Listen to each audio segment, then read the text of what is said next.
Madaling araw pa lamang ay may mga naglilinis na ng puntod sa Manila North Cemetery. Hinabol kasi nila ang deadline para sa paglilinis ng mga nicho. May live report ang aming kasamang si Joshua Garcia. Joshua?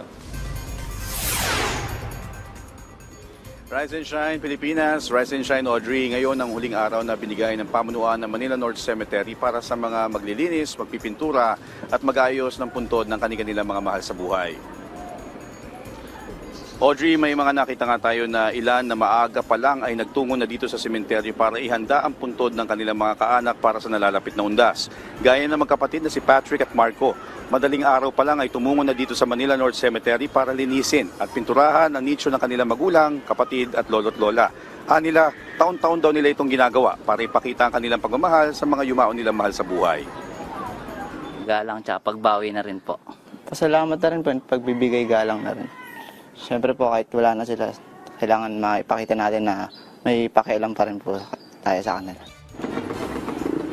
Audrey, sa guidelines na ipinost ng MNC sa kanilang official Facebook page, ngayon nga ang last day para sa paglilinis at pag-aayos ng mga puntod, habang sa October 29 naman ang last day ng kanilang interment at cremation. Sarado naman ang opisina nito simula October 28 at magbubukas ulit sa ika-3 ng Nobyembre.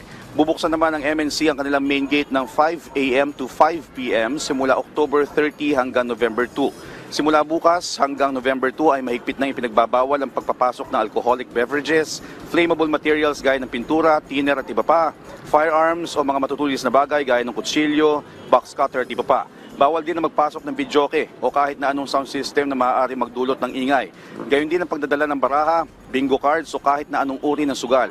Hindi rin pwede magpasok ng mga alagang hayop. Wala ding papayagan na magtinda sa loob ng sementeryo sa mga nasabing petsa. At Audrey, mula October 30 hanggang November 2, hindi na rin papayagan makapasok ang mga sasakyan maliban sa mga funeral service mula October 28 to 29. Audrey, wala naman nabanggit ang pamunuan ng MNC kung kailangan bang mag-face mask kapag pasok ng sementeryo, pero hinihikayat pa rin ng karamihan na magsuot nito lalo kung magiging crowded o siksikan ng sitwasyon sa loob ng sementeryo. Lalo na nga inaasahan nila ay daan-daan libo ang dadagsa sa nalalapit na undas. At yan muna ang latest. Balik sa inyo dyan, Audrey.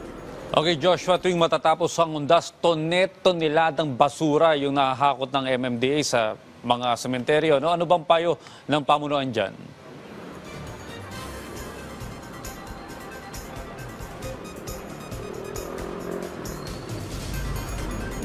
Yes, Audrey, tungkol naman sa mga basura, inihikayat rin ng karamihan na magdala ng kanilang mga plastic bag pagka sa undas.